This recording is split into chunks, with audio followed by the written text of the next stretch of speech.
भारतीय वज़ीर-ए-आज़म नरेंद्र मोदी की वज़ीर-ए-आज़म शहबाज शरीफ को मुबारकबाद। नरेंद्र मोदी की जानिब से पहले भी प्राइम मिनिस्टर रह चुके हैं और अभी फिर दोबारा ये प्राइम मिनिस्टर आए हैं। शरीफ फैमिली की बात करें तो दोस्तों ये बहुत बड़े फैन है प्राइम मिनिस्टर नरेंद्र मोदी के, और बहुत से मौकों पर आप देखेंगे कि ये उन्हें कॉपी कर रहे हैं, उनके इकोनॉमिक मॉडल को, उनकी बातों को कॉपी कर रहे हैं। तो एक जानिब ये फैन है और दूसरी जानिब कश्मीर चाहते हैं। बेसिकली पाकिस्तान एक बड़ी, जैसे कहते हैं ना, एक मुश्किल में है। देखें, लोग कहते हैं पार्लियामेंट फेक है, लोग कहते हैं इलेक्शन फेक है। अब जब लोग कहें इलेक्शन फेक है, प्राइम मिनिस्टर फेक है, इंडिया वाले पूरा समझते हैं कि ये सारा जो है ना ढोंग जो पाकिस्तान में रचाया जाता है वो एक क्रॉनिक प्रॉब्लम है पाकिस्तानी सियासत का। पाकिस्तान के वजीर आजम ने अपना जो इनॉग्रल स्पीच की थी उसमें भारत का कोई जिक्र नहीं किया, उन्होंने नेबरिंग कंट्रीज का जिक्र किया।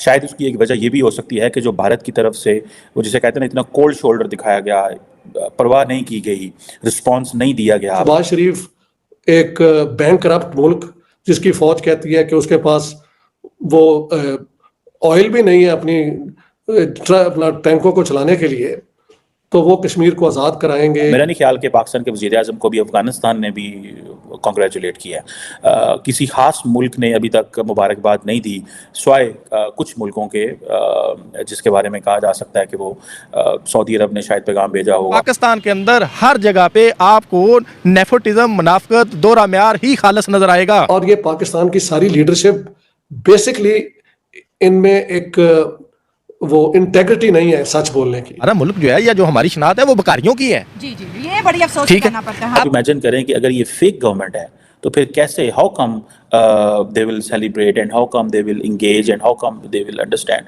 कि भाई हाँ ये हुकूमत है, इसका हमने क्या करना है। जब तक आपके पास मॉरल ताकत नहीं होगी, अवामी ताकत नहीं होगी, मेरिट की ताकत नहीं होगी, तो कौन मुल्क आपके साथ करेगा। जय हिंद दोस्तों। तो दोस्तों आपको बता दें कि पिछले कई महीनों से पाकिस्तान में चुनावी माहौल चल रही थी, जिसके बाद पाकिस्तान के नए प्राइम मिनिस्टर शहबाज शरीफ नियुक्त हुए हैं, जिसको लेकर चाइना ने पाकिस्तानी प्राइम मिनिस्टर को बधाई दी है। वहीं ये पाकिस्तान वाले वेट कर रहे थे कि भारतीय प्रधानमंत्री नरेंद्र मोदी कब शहबाज शरीफ को बधाई देंगे। दरअसल आपको बता दें कि भारतीय प्रधानमंत्री श्री नरेंद्र मोदी जी ने ट्वीट करके पाकिस्तानी प्राइम मिनिस्टर को बधाई दी है। इसके बाद पाकिस्तानी मीडिया शॉक्ड हो गई है कि भारतीय प्रधानमंत्री फाइनली हमारे प्राइम मिनिस्टर को बधाई दे दी है। तो आप समझ सकते हैं कि ये भारत के प्रधानमंत्री नरेंद्र मोदी का वेट कर रहे थे बधाई देने का। मेरा नहीं ख्याल कि पाकिस्तान के वज़ीर आज़म को भी अफगानिस्तान ने भी कॉन्ग्रेचुलेट किया है। किसी खास मुल्क ने अभी तक मुबारकबाद नहीं दी, स्वाय कुछ मुल्कों के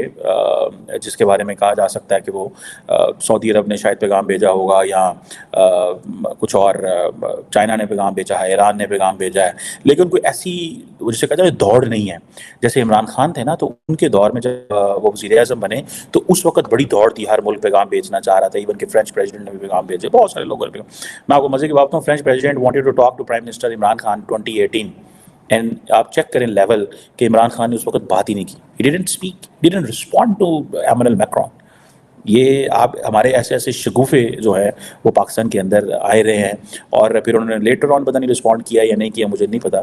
लेकिन पाकिस्तान के जो प्राइम मिनिस्टर है उनके लिए बड़े सारे चैलेंजेस हैं। फॉरेन पॉलिसी को तो वो इतनी अहमियत नहीं दे रहे, भारत को तो वो बिल्कुल साइलेंट है, क्योंकि शायद उनको पता है मोदी साहब ने जवाब नहीं देना। लेकिन बाकी बहुत सारे चैलेंज है। शहबाज शरीफ एक बैंक करप्ट मुल्क जिसकी फौज कहती है कि उसके पास वो ऑयल भी नहीं है अपना टैंकों को चलाने के लिए, तो वो कश्मीर को आज़ाद कराएंगे। ये शहबाज शरीफ और ये पाकिस्तान की सारी लीडरशिप बेसिकली इनमें एक वो इंटेग्रिटी नहीं है सच बोलने की। तो तकरीर हो चुकी है। शायद इंडिया वाले भी समझते हैं कि अगर ये तकरीर शहबाज शरीफ ना करते तो वो प्राइम मिनिस्टर नहीं थे बन सकते, क्योंकि मैंने देखा है प्राइम मिनिस्टर नरेंद्र मोदी का एक गुडविल मैसेज आया वैसे टू शहबाज शरीफ साहब। इंडिया वाले पूरा समझते हैं कि ये सारा जो है ना ढोंग जो पाकिस्तान में रचाया जाता है वो एक क्रॉनिक प्रॉब्लम है पाकिस्तानी सियासत का। जंग के जरिए अगर आजाद कराना है तो फिर आ जाओ, इधर से भी वो तैयार हैं आपके साथ। वो दौर एक और दौर था कंसिलिएटरी के, यार पाकिस्तान की इस चीज को अकोमोडेट कर लो, वो दैट्स ओवर।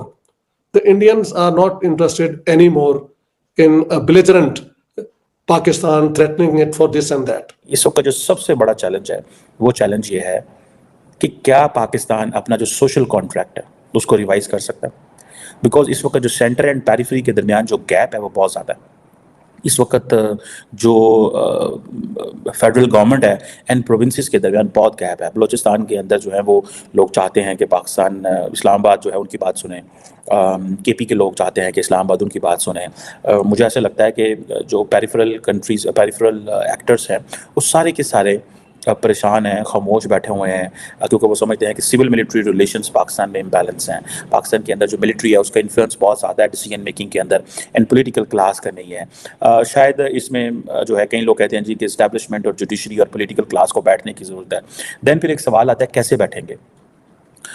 स्टैब्लिशमेंट को कहा जाएगा कि आपके पास तो कोई कॉन्स्टिट्यूशनल रोल नहीं है, हम आपके साथ कैसे डायलॉग करें, पॉलिटिकल क्लास कैसे डायलॉग करें। बेसिकली पाकिस्तान एक बड़ी, जैसे कहते हैं ना, एक मुश्किल में है। देखें, लोग कहते हैं पार्लियामेंट फेक है, लोग कहते हैं इलेक्शन फेक है।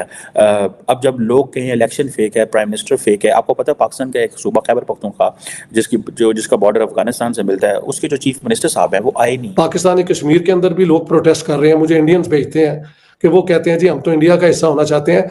ये सारी पॉलिटिकल गिमिक्री मैं कहता हूं, इसका कोई मकसद नहीं है। What is the realistic position? Realistic position is कि India is not going to give an inch of what they have in their possession. They even demand के जो पूरा पुराना कश्मीर था वो उनको वापस मिले। पाकिस्तान जो है वो ये क्या कहते हैं, राइट ऑफ सेल्फ डिटर्मिनेशन का मैंने बताया है कि ये ऑब्सोलीट, रिडंडेंट, यानी ये बेकार हो चुके हैं रेजोल्यूशन।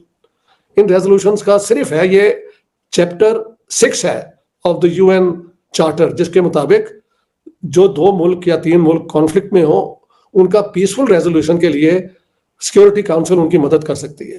पाकिस्तान के अंदर जो है वो एक ग्रैंड नेशनल डायलॉग की ज़रूरत तो है सेंटर एंड पेरिफेरी के अंदर, और पॉलिटिकल क्लास को ये बैठ के फैसला करना है कि वो क्या करने जा रहे हैं। उनके पास क्या चॉइसेस हैं, क्या उन्होंने ऐसे ही रहना है, क्या उन्होंने ऐसे ही मामलात को चलाना है जैसे पहले मामलात चल रहे थे, या कि वो कोई out of the box solution भी निकालना चाहते हैं। क्या पाकिस्तान की जो लीडरशिप है, ठीक है जी, जो पाकिस्तान की लीडरशिप है, क्या वो कोई ऐसा फैसला कर सकती है जिससे हम ये कह सकें कि जनाब पाकिस्तान के अंदर एक डिफरेंट हालात पैदा हो सकते हैं। क्योंकि कहा यह जा रहा है कि जो मुझे चैलेंज नज़र आता है, जो मैं देख रहा हूँ, उसको ये है, ये कहा जा रहा है कि भाई ये हुकूमत जो है वो नहीं चलेगी। This is what people are talking at the moment.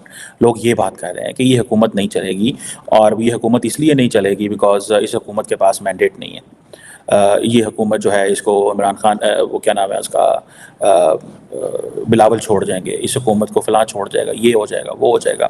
मेरी ज़ाती नज़र के अंदर अगर एक ग्रैंड नेशनल डायलॉग हो तो बड़ी ज़बरदस्त चीज़ है, लेकिन इस वक्त ट्रस्ट नहीं है इस हुकूमत पे, इसकी क्रेडिबिलिटी नहीं है। कंट्रीज़ के अंदर जो सऊदी अरेबिया है उसने $10 बिलियन की तजारत का हदफ रखा है कि इंडिया के साथ वो करनी है, लेकिन पाकिस्तानियों के लिए उसने क्या रखा है? उसने कहा सदके की खजूरें पाकिस्तानियों को देनी है। लोग तंग आके बगावत करेंगे, तंग आके एहतजाज करेंगे, तंग आके डेडलाइन देंगे, दे रहे हैं वो।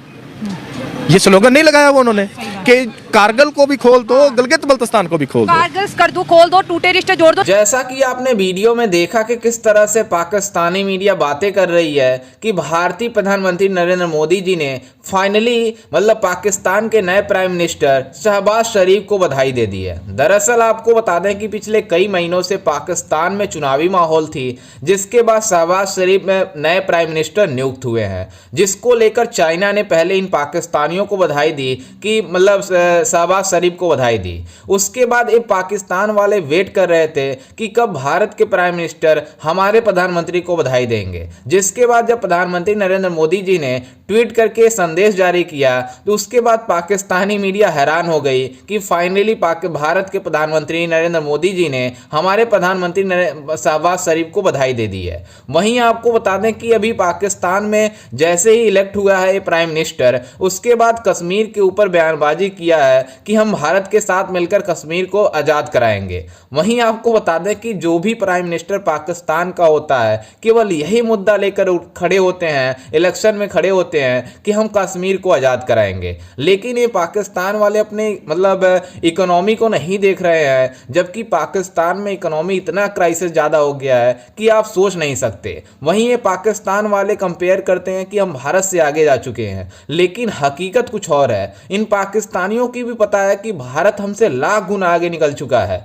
वहीं भारत में मुकेश अंबानी के घर मुकेश अंबानी के लड़के अनंत अंबानी का प्री वेडिंग मतलब फेस्टिवल मनाया जा रहा था, जो कि मतलब पूरी दुनिया के जितने मतलब बड़े बड़े लोग थे वो भारत में आए थे, जिसको देखकर इन पाकिस्तान वाले हैरान हो गए थे कि भारत कितना आगे चला गया। तो आप इससे अंदाजा लगा सकते हैं कि पाकिस्तान की इकोनॉमी कहाँ है और भारत की इकोनॉमी कहाँ है। खैर, इस पर आपकी क्या राय है, हमें अपनी राय कॉमेंट में जरूर दीजिएगा और साथ ही हमारे चैनल को भी सब्सक्राइब जरूर कीजिएगा। मिलते हैं किसी अन्य वीडियो में, तब तक के लिए जय हिंद, वंदे मातरम।